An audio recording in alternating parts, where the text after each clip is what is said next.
বলছি, যারা মা বোনেরা আছেন তারা অবশ্যই আমাদের পূর্ব পাশে তারা রশি টান দিবে, পূর্ব দিক করে মা বোনরা থাকবেন, আর আমার ভাইয়েরা দাদারা থাকবে পশ্চিম পাশ করে। আর সবচেয়ে বড় জিনিস, তাড়াহুড়ার কিছু নেই, রশি দেওয়া হবে, রশি আপনারা সর্বোচ্চ দক্ষিণে যাবে, ধীরে সুস্থে একে অপরের সহযোগিতা করবেন, যেন কেউ কোনো প্রকারের ব্যথা না পায়, কোনো গ্যাদারিং না হয়, সেটা আপনাদেরও লক্ষ্য রাখতে হবে। আর পাশাপাশি আমাদের কমিটি এবং ভলেন্টিয়ার সর্বোপরি সহযোগিতা করবে, পাশাপাশি থাকবে পুলিশ প্রশাসনের কর্মকর্তারা।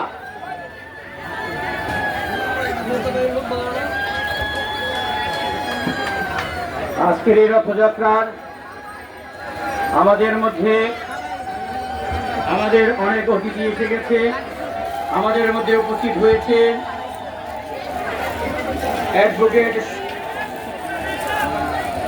ডক্টর অ্যাডভোকেট শহীদুজ্জামান, সাবেক সহসভাপতি গাজীপুর মহানগর বিএনপি, উনি আমাদের মাঝে এসেছেন।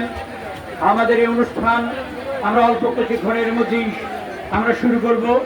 আমাদের মাননীয় এমপি মহোদয় আসলেই, উনি একটি মিটিং আছে, মিটিংটা শেষ করেই অল্প সময়ের মধ্যে আমাদের মাঝে এসে উপস্থিত হবেন। তাই আপনাদেরকে অত্যন্ত সুন্দর এবং সুশৃঙ্খলভাবে অবস্থান করার জন্য করছি। আরেকটি বিশেষ কথা, রথ কিন্তু দুইবার টান হবে আজকে। রথ আমরা ধৈর্য সহকারে দেব, কেউ যদি টান নাও দিতে পারি পরবর্তী সময়ে তিথি অনুযায়ী আমাদের টান হবে। তাই আমরা সুশৃঙ্খল ভাবে সবাই একবার না বলে পরবার আমরা আবার রথ টান দিব। ধন্যবাদ সবাইকে।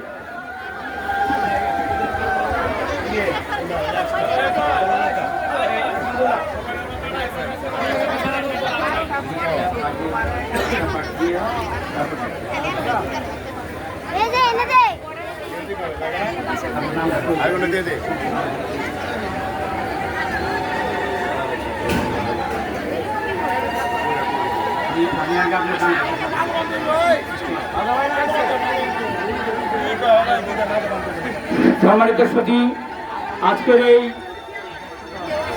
সঞ্চালনার দায়িত্বে থাকবে আমাদের রথ কমিটির যুগ্ম সাধারণ সম্পাদক প্রশান্ত কুমার সরকার। প্রশান্ত সরকার আজকের এই রথ মেলার এই যে অনুষ্ঠানের সঞ্চালনার দায়িত্ব পালন করবে।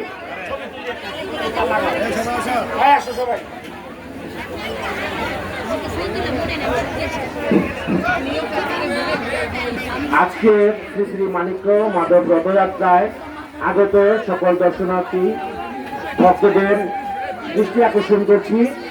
সবাইকে অবশ্যই খেয়াল রাখতে হবে, আপনারা আপনাদের মোবাইল, ওয়ালেট, পেন্টি ব্যাগ এগুলা খুব সাবধানের সহিত রাখবেন। কোনো অপরিচিত লোক মুহূর্তেই মোবাইল চুরি করে নিয়ে যেতে পারে, আপনারা সবাই সচেতন থাকবেন। রথটানের সময় কেউ একজন আরেকজনের উপরে যাবেন না, এবং রথে কোনো ধরনের যেন দুর্ঘটনা না ঘটে সেদিকে আপনারা অবশ্যই খেয়াল রাখবেন। এবং আপনাদের যত শিশুরা আছে আপনাদের নিজ দায়িত্বে তাদের সেফটির দিকে আপনারা খেয়াল রাখবেন। শুধু উপস্থিতি আপনাদের দৃষ্টি আকর্ষণ করছি, আপনারা মহিলারা যারা বাচ্চা নিয়ে আসছেন, বাচ্চা যেন কোনো অবস্থাতে